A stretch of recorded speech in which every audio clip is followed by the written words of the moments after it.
성경 말씀은 구약성경 신명기 6장입니다. 구약성경 신명기 6장 20절에서 25절까지 말씀입니다. 구약 271페이지에 있습니다.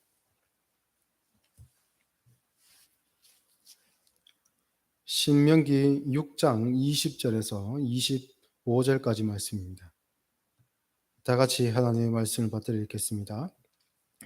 후일에 내 아들이 내게 묻기를 우리 하나님 여호와께서 명령하신 증거와 규례와 법도가 무슨 뜻이냐 하거든 너는 내 아들에게 이르기를 우리가 옛적에 애굽에서 바로의 종이 되었더니 여호와께서 권능의 손으로 우리를 애굽에서 인도하여 내셨나니 곧 여호와께서 우리의 목전에서 크고 두려운 이적과 기사를 애굽과 바로와 그의 온 집에 베푸시고 우리 조상들에게 맹세하신 땅을 우리에게 주어 들어가게 하시려고 우리를 거기서 인도하여 내시고 여호와께서 우리에게 이 모든 규례를 지키라 명령하셨으니 이는 우리가 우리 하나님 여호와를 경외하여 항상 복을 누리게 하기 위하심이며 또 여호와께서 우리를 오늘과 같이 살게 하려 하심이라.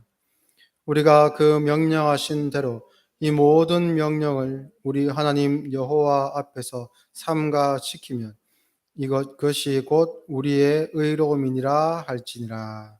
아멘. 오늘 말씀은 모세의 고별 설교 2부의 앞부분이라 할 수 있습니다. 6장의 앞에 있는 5장의 내용은 모세가 이제 출애굽 초기에 받았던 10계명을 다시 거듭 천명하는 내용이 신명기 5장에 있고 그리고 6장으로 넘어오면서 우리가 읽는 이 이야기들 신앙을 너희들이 어떻게 지킬 것이며 그것을 어떻게 다음 세대들에게 유산으로 물려줄 것인가에 대한 이야기가 6장에 이렇게 진행이 됩니다. 그리고 우리가 읽은 본문은 20절부터 있는데 10절부터 19절까지의 내용을 보면 이렇습니다.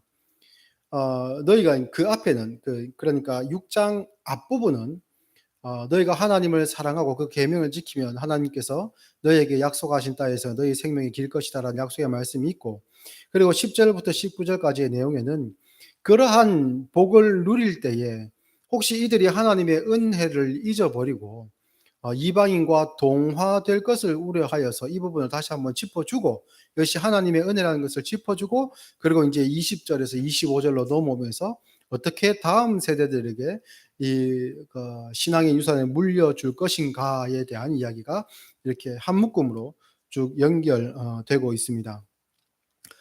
그래서 겉으로 보면 오늘 우리가 읽은 본문은 자녀의 신앙교육 또는 뭐 다음 세대의 신앙교육 이렇게 이야기할 수 있겠습니다. 일반적으로 교육이라고 하면 교육이라는 주제가 주어지면 그 방법에 대해서 크게 두 가지로 생각을 하죠. 세상 사람들은 그렇습니다. 첫 번째는 공교육 그리고 두 번째는 사교육이라고 하죠. 공교육은 나라가 제도권 안에서 나라가 관리하는 교육 시스템 보통 학교를 의미하고 그리고 사교육이라 하면 그 공교육에 부족하다고 생각하는 부분들을 그 학부모나 그 개인이 이제 선택하여서 자기의 그 돈을 들여가지고 뭐 학원이나 뭐 과외나 뭐 다른 여타 방법, 인터넷 강의 등을 통해 가지고 그 부족 부분을 채워가는 것을 이렇게 사교육이라고 보통 그렇게 부르고 있습니다. 그래서 이 공교육과 사교육이 잘 갖추어지면 아이들의 성적이 오르고 성적이 오르면 입시에서 좋은 성적을 거두고 좋은 성적을 거두면 당연히 좋다고 하는 것이 상대적이겠지만 좀 더 이제 점수로 봤을 때 상위 클래스라고 할 수 있는 학교에 진학할 수 있습니다. 특히 우리나라 같은 경우에는 교육으로 그 사람의 이후의 인생이 많이 결정되는 성향이 강하기 때문에 이 교육열이 어느 나라보다도 강한 것이 우리나라가 아닌가 합니다. 그래서 그 입시 지옥 속에서 살아남기 위해 몸부림치는 학생들과 그 아이들의 뒷바라지를 하기 위해서 허리가 휘는 부모들이 우리나라에 굉장히 많은데요. 그런데 정작 이렇게 공교육과 사교육을 통해 가지고 열심히 이 시험을 준비하고 성적을 거두고 또 이제 고득점을 을 통해서 이른바 스카이나 좋은 학교에 들어가서 그다음 이제 스텝으로 인생의 탄탄대로를 걷게 되는 아이들이 소수가 이렇게 이제 모델처럼 보이지 않습니까? 그러면 그 인생들을 과연 성공한 인생인가, 올바른 인생인가라는 것을 질문을 던져 보았을 때에 물론 바로 성장하고 좋은 인품을 가지고 잘 자라는 아이도 있겠지만 그렇지 못하고 삐뚤어진 인생과 가치관을 가지고 그렇게 살아가는 그래서 나중에 사회에 해악을 끼치는 그런 사람들도 간혹 있습니다. 뭐 타고난 인성이야 어쩔 수 없겠지만 많은 경우에 자녀들은 부모의 인성과 가치관을 보고 배우고 체득하며 따라갑니다. 만약에 부모가 계급 의식에 젖어 가지고 다른 사람을 하대하거나 함부로 하는 것을 보고 자랐다면 그 아이들은 당연히 그것을 보고 '아 저것이 맞구나.'라고 체득합니다. 그래서 가난한 사람들은 가난한 자리에 만족하고 그래서 부자들을 떠받치고 사는 삶에 만족해야 된다. 또 심지어는 없는 사람들에게 불량식품을 먹을 자유를 줘야 된다. 뭐 이런 말이네. 또는 우리 덕분에 밥이나 먹고 살게 해 줬으면 그 무슨 이 주인을 참 알아보고 잘 섬겨야 되는데 그렇지 못한다. 뭐 그런 이야기들도 합니다. 이것은 잘못된 가치관으로 말미암아 나타난 현상이죠. 며칠 전에 한 정치인의 아들의 이야기가 사회면 뉴스에 크게 등장한 적이 있었습니다. 2019년에 이미 그 정치인의 아들은 음주 뺑소니 사고로 그리고 인제 사고 냈을 뿐만 아니라 운전자를 바꿔치기 해 가지고 처벌을 피하려고 했던 일이 있었습니다. 그때 인제 초범이라는 이유로 인제 원래는 증거인멸에 해당하는 그 운전자 바꿔치기와 또 뺑소니에 해당하는 현장 이탈을 했음에도 불구하고 초범이라는 이유로 징역 1년 6 개월에 집행유예 2 년을 받고 구속되지 않고 풀려났습니다.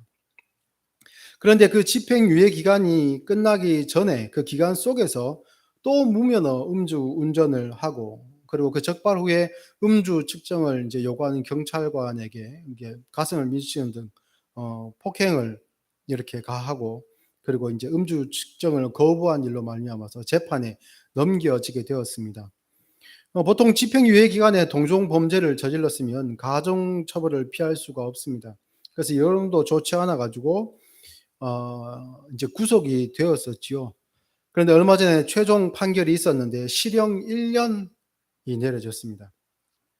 그 앞선 범죄로 말미암아 징역 1년 6 개월이 구형되고 그리고 그것에 대한 구형은 그렇게 됐지만 집행유예 2 년을 받았기 때문에 실형은 살지 않았거든요. 그런데 그 기간 중에 같은 범죄를 저질렀기 때문에 아주 죄질이 안 좋죠. 그런데 앞서는 1년 6 개월이 내려졌지만 뒤에는 실형 1 년으로 끝났습니다. 그런데 희한한 것은 이 판결이 내려지기 전에 벌써 이 사람은 풀려났습니다. 왜냐하면 어떻게 알게 되었는지 모르겠지만 이 판결이 내려지기 전에 이미 구속된 기간이 그러니까 판결이 길어져 가지고 구속된 기간이 1 년이 채워졌기 때문에 풀려났다고 합니다. 그래서 재판에서는 1 년이 인제 실형 결정이 났지만 이미 그 형은 다 채워진 상태라서 풀려난 상태에서 이 판결이 지게 되었습니다. 심지어는 이 두 건의 음주 운전 사건 사이에 또 다른 사람과 폭행 시비가 있었는데요. 만취 상태에서 시비가 붙어 가지고 상대방에게 "내가 누군지 아느냐." 어 뭐 심지어는 그 상대방에게 두 차례나 침을 뱉기도 하고 밀치기도 하면서 그렇게 인제 어 이렇게 인제 뭐 시비가 붙어 가지고 경찰이 출동한 그런 적도 있었다고 합니다. 예 그 말이 참 의미심장합니다. "내가 누구인지 아느냐. 내가 누구인 줄 아느냐." 이 말에는 많은 게 담겨 있죠. "당신은 나보다 못한 사람이다. 네가 내가 누구인지 어떤 사람인지 알면 감히 나를 어떻게 못할 거다. 내 아버지가 얼마나 영향력 있는 정치인인지 안다면 네가 함부로 까불 수 없을 거다.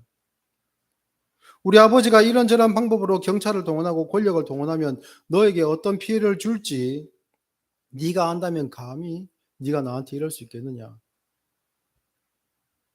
그런 가치관이 아마 그 마음 안에 자리 잡은 것이 아닌가 그런 생각을 해 봅니다. 어디서 배웠겠습니까 이런 것을? 학교나 학원에서 배웠겠습니까? 아닙니다. 부모에게서 배웠겠지요. 평소에 부모가 사람을 대하는 것을 보고 그 사람에 대해서 말하는 것을 보고 그러면서 듣고 자란 것이지요. 물론 어른들은 자식 일은 장담할 수 없다라고 이야기를 합니다. 물론 맞습니다. 그러나 부모에게 보고 배운 가치관은 아이들의 인생에 스며들듯이 자리 잡고 평생 동안 영향을 끼치는 것만은 확실합니다. 오늘 본문의 내용도 자녀들에게 신앙교육을 어떻게 학습시킬 것인가 라고 좁혀서 생각하기보다 부모가 자식이 보는 앞에서 어떠한 가치관을 가지고 살아가야 하는가로 시작하는 것이 옳습니다. 우리가 읽은 본문 앞에 있는 신명기 6장 5절부터 7절까지의 말씀을 보면 신앙이 무엇인지, 하나님께서 신앙인에게 요구하시는 신앙이 무엇인지를 이렇게 설명합니다. 5절부터 7절까지. 너는 마음을 다하고 뜻을 다하고 힘을 다하여 내 하나님 여호와를 사랑하라. 오늘 내가 네게 명하는 이 말씀을 너는 마음에 새기고 내 자녀에게 부지런히 가르치며 집에 앉았을 때이든지 길을 갈 때이든지 누워 있을 때이든지 일어날 때이든지 이 말씀을 강론할 것이며 라고 합니다. 그냥 한마디로 딱 종합하면 하나님을 사랑하라라는 겁니다. 하나님을 사랑하는 것을 가르치는 것은 하나님께서 힘을 가지고 있기 때문에 우리에게 우격다짐을 하실 수도 있고 내게 큰 피해를 주실 수도 있는 분이기 때문에 그 앞에 엎드리라, 그런 뜻이 아니죠. 또는 당위성을 가졌기 때문에 신앙인이라면 자기가 섬기는 신을 사랑하는 것이 당연하다라는 것으로 당위성이나 또는 신앙적인 어떤 그러한 테두리 안에서 이것이 신앙인으로서의 마땅한 윤리의식이다, 이런 식으로 규정 짓지 않습니다. 그 말에 사람을 올가면서 부담감을 턱 주지 않습니다. 하나님을 사랑하라라고 한 그 명령에는 분명히 근거가 있고 이유가 있습니다. 오늘 보면 20절, 21절을 다시 보시면요. 후일에 내 아들이, 여기 뭐 성차별하는 것은 아닌데 여기서는 아들은 후손을 의미합니다. 내게 묻기를 우리 하나님이 여호와께서 명령하신 증거와 규례와 법도가 무슨 뜻이냐 하거든 너는 내 아들에게 이르기를 우리가 옛적에 애굽에서 바로의 종이 되었더니 여호와께서 권능의 손으로 우리를 애굽에서 인도하여 내셨나니. 그 자녀들에게 신앙이 무엇인지 하나님을 왜 믿어야 되는지를 이렇게 가르칠 때에 자녀들이 묻는다는 거죠. 아버지 또는 어머니, 하나님을 왜 사랑해야 됩니까? 아니면 하나님을 사랑하라라고 하는 말이 무슨 뜻입니까? 그 계명이 앞서 5장에 언급한 10계명은 또한 무슨 뜻인가요? 라고 그렇게 물어보면 그러면 어디서부터 시작하느냐? 하나님께서 애굽에서 너희들을 인도하여 내셨나니부터 시작한다는 겁니다.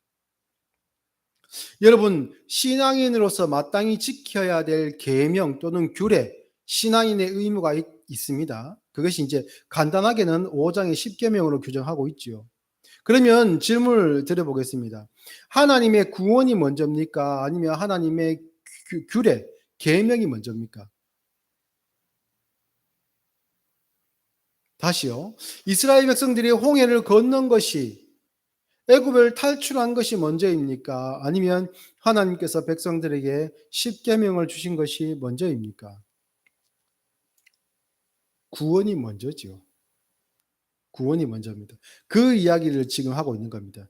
여호와께서 권능의 손으로 우리를 애굽에서 인도하여 내셨나니 하나님께서 우리를 구원하신 분이시니라고 먼저 들어갑니다. 그 근거가 없으면 거기서부터 시작하지 않으면 그 모든 것들은 뒤집어집니다. 계명이 먼저고 뒤에 사랑이나 또 신앙과 구원이 뒤에 따라옵니다. 그러니 내가 얼마나 계명을 잘 지켰는가, 나는 얼마나 그 계명에 합한 사람인가로 나 자신을 비추어 보고 그것으로 스스로 평가하여서 구원까지 못 나가고 그 자리에 주저앉아 있는 사람들이 얼마나 많습니까? 나는 하나님께 은혜 받을 만한 사람이 아니야. 내가 내 신앙에 점수를 매겨보니 난 이것밖에 안 돼.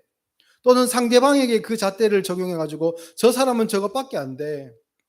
왜 아직 저 모양이냐? 그것으로 그 사람을 재단해 가지고 마치 그 사람이 하나님께 구원받지 못한 사람인 양 내가 미리 정죄해 버리는 경우들이 많이 있죠.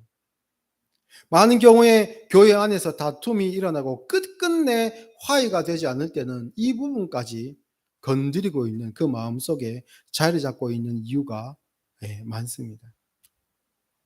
하나님은 계명을 주시기 전에 먼저 그 백성을 구원하신 분입니다.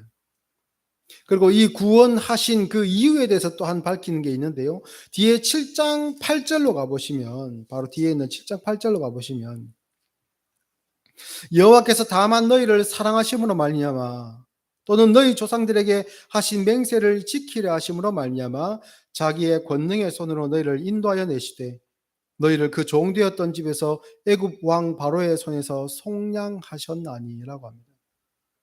하나님께서 계명 전에 왜 이스라엘 백성들을 구원하셨느냐? 그것을 표면적으로 보면 그 조상에게 하신 약속으로 말미암은 것이고 그 내용을 들여다보면 하나님께서 너희들을 사랑하심으로 말미암아서다라고 합니다. 하나님께서 저와 여러분을 사랑하셔서 계명보다 우리를 먼저 구원하여 주시고 구원한 우리에게 계명을 주시고 그 계명은 다시 하나님의 사랑을 알고 하나님을 사랑하는 것으로, 그래서 하나님의 사랑과 우리의 사랑을 서로 마주 볼 수 있도록 그렇게 인도하고 있는 겁니다. 우리가 하나님을 사랑해야 하는 것은 하나님께서 우리를 사랑하시고 그 사랑을 희생으로 증명하셨기 때문입니다.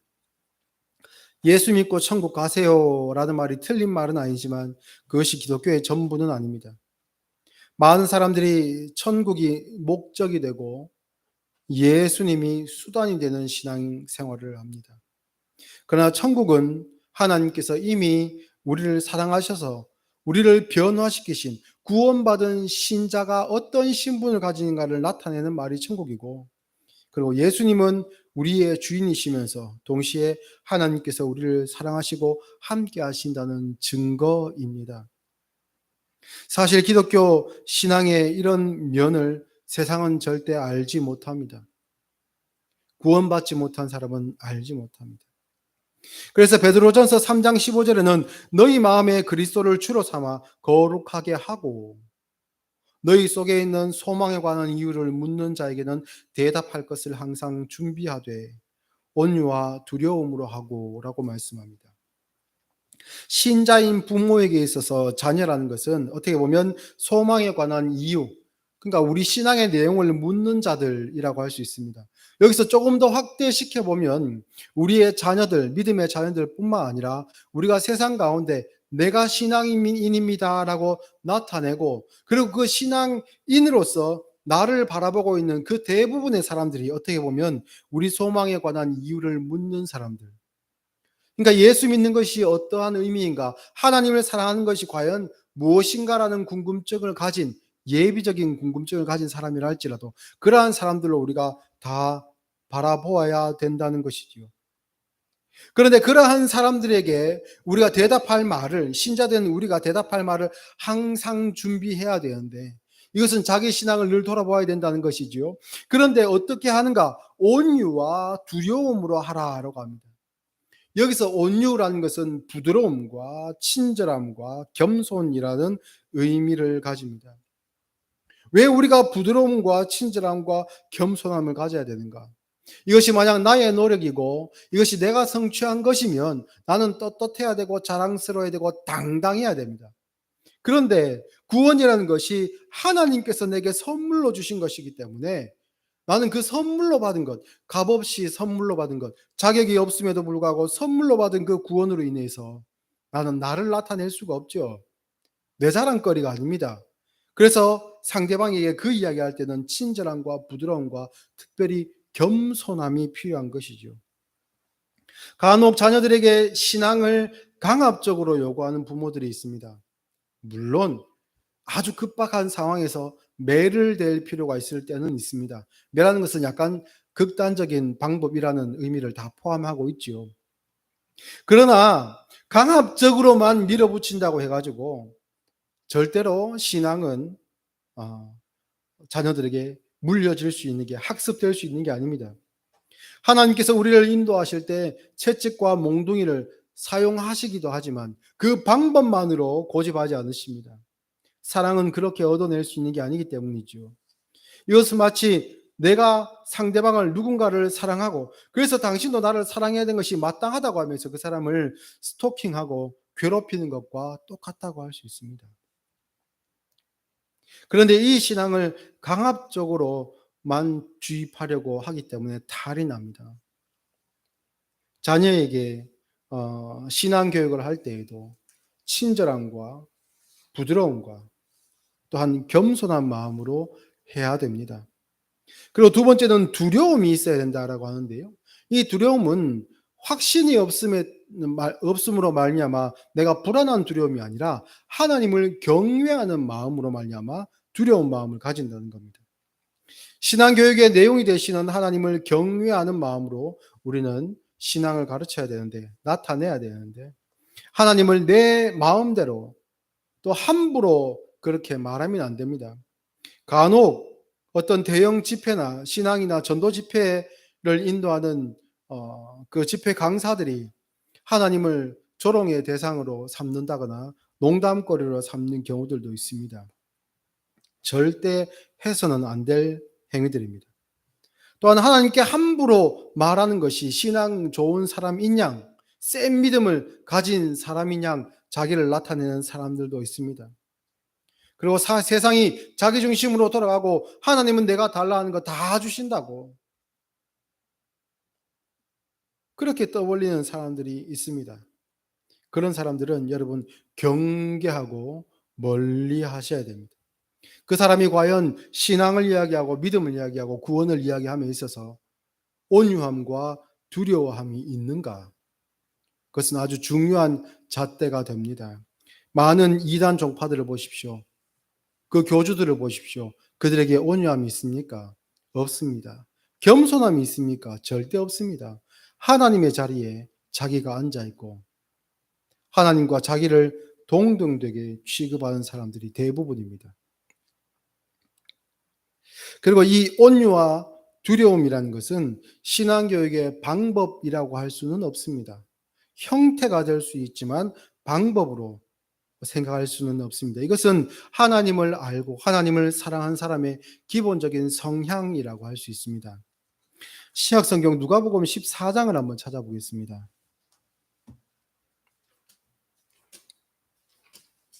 신약성경 누가복음 14장 7절 말씀부터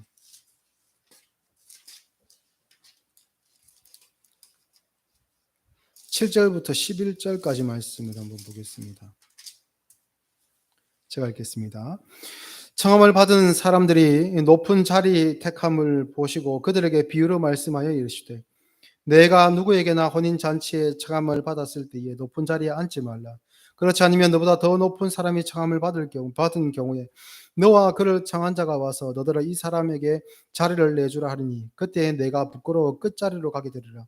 청함을 받았을 때에 차라리 가서 끝자리에 앉으라. 그러면 너를 청한 자가 와서 너더러 버시어 올라 앉으라 하리니 그때야 함께 앉은 모든 사람 앞에서 영광이 있으리라. 무릇 자기를 높이는 자는 낮아지고 자기를 낮추는 자는 높아지리라. 여기서 겉으로만 보면 생활의 지혜쯤으로 보입니다. 예수님 말씀이 이겁니다. 어떤 잔치에 초대된 사람이 있는데 그가 자기가 알아서 상석에 이렇게 앉아버렸을 때 혹시 모를 나보다 더 위에 있는 사람이 또 이제 초대돼서 같이 들어오면 자기는 그 자리에서 밀려나게 된다는 겁니다. 그러면 아예 저 말석으로 부끄러워서 쫓겨나듯이 저 말석으로 와서 거기서 이제 쭈그리고 있어야 된다. 그럴 바에는 차라리 처음 들어와가지고 말석에 앉아 있어라. 그러면 당신을 초대한 사람이 알아서 당신을 상석으로 모실 것이다. 라는 것으로 이제 예수님께서 말씀을 하고 계십니다. 그런데 이것을 신앙인 하나님을 만난 자, 나를 천국으로 초대한 분이 누구이신가? 그리고 그 집의 주인이 누구인지 아는 자라고 한다면 상석에 앉을 수 없는 거죠. 자기 스스로 그 자리에 나가서 당당히 앉을 수 없습니다. 하나님께서 우리를 그 자리에 앉혀 주신다는 겁니다. 이것이 신앙의 내용 안에 자리 잡고 있는 사람은 온유와 두려움을 그 기본적인 성향으로 특히 신앙에 있어서 가지게 됩니다. 물론 여기서 오해하지 말아야 될 부분이 있습니다. 높은 자리가 잘못된 것은 결코 아닙니다. 그리고 사회적인 성공을 죄악시해서도 안 되고, 그리고 존경받는 높은 자리나 지위, 이 여기에 오르는 것이 비성경적인 것도 아닙니다. 그리고 많은 재물을 모아서 부자가 되는 것도 잘못된 것이 결코 아닙니다. 문제는 뭐냐? 내가 저 자리에 오를 만큼 다른 사람들보다 더 나은 가치를 원래 나는 가진 사람이야. 저 사람들은 내 아래에 있는 나보다 하찮은 사람들이야. 그리고 내가 많은 권력과 힘을 가지고 있으니 저 사람들을 함부로 해도 돼. 나는 이만큼 많은 돈을 가지고 있으니 저 가난한 자들을 함부로 해도 돼. 그러한 생각이 잘못된 것입니다. 성공이나 돈, 이란 것들은 우리의 목적이 될 수 없는 것이 분명합니다. 그리고 성경이 말씀하는 돈을 사랑하는 것이 일만하게 뿌리다라는 그 말씀도 우리는 늘 음미하고 스스로를 돌아보아야 되는 것이 맞습니다. 그러나 우리는 돈으로 할 수 없는, 돈으로 살 수 없는 곳에 이미 와 있습니다.